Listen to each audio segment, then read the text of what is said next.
On Wednesday, June 17, 2015, a young man named Dylan Roof, 21 years old, 5 feet 9 inches tall, sandy-haired, entered the Emanuel African Methodist Episcopal Church through a side door, climbed the stairs to join a Bible study meeting then taking place. There were 13 people in the Bible study meeting, and Roof pretended to join them in the discussion of biblical verses. But after a few minutes he rose up, shouted some racial epithets, and then began firing his Glock pistol. He killed 9 people. The first to die was 87-year-old Susie Jackson. He pumped 11 bullets into her. And this shows you the viciousness of the attack. The attack was very well planned. According to what the police said, he had spent 6 months preparing for the attack. He originally intended to attack a church school, but decided against it because there was too much security. But this time, he got away with it, or sort of got away with it, because the next morning he was spotted some 245 miles away from Charleston, and the police intervened and arrested him at 10:41 the following morning.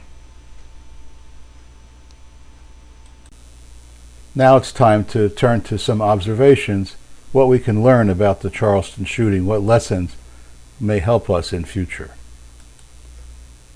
The first thing to know is the attack was well planned. The shooter, Dylan Roof, had worked 6 months to prepare the attack.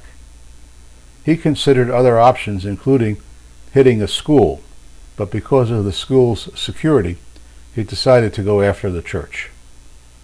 The shooter attacked where there were few obstacles to carrying out the crime, and the shooter chose a weapon he could easily conceal.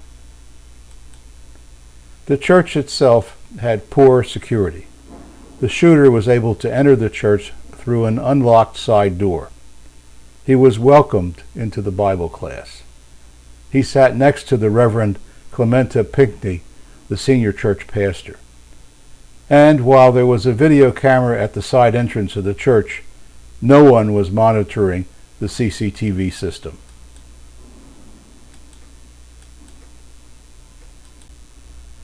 Dylan Roof's Glock pistol, a .45 caliber pistol, was bought legally.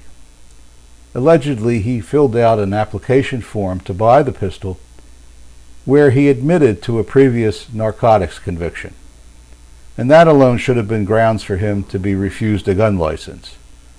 But the information in the FBI database had nothing at all on his prior conviction, and no one bothered to read the form that he had filled out. So while background checks are an important component of gun control, the system is not entirely reliable for many reasons. There was no prior warning. Neither the FBI nor the police were aware of Dylan Roof. The senior pastor of the African Methodist Episcopal Church was an activist who had led rallies after the shooting of Walter Scott, a black man, by a white police officer, and that happened a few months before the Roof shooting. The pastor was also a state senator and a major community figure. In fact, Roof asked for him by name when he arrived at the church. Even so, no additional security was ordered for either the pastor or for the church. So let's reach some conclusions. The first is that security was poor at the church. And while there was no prior warning, there was reason to take stronger precautions, but that never happened. Perhaps Roof was a lone wolf, but good intelligence would have spotted him as a threat to the community. The gun control system completely failed to protect the innocent. Solely relying on gun control is a mistake.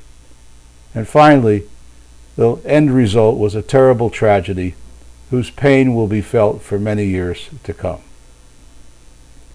Thank you so much for listening.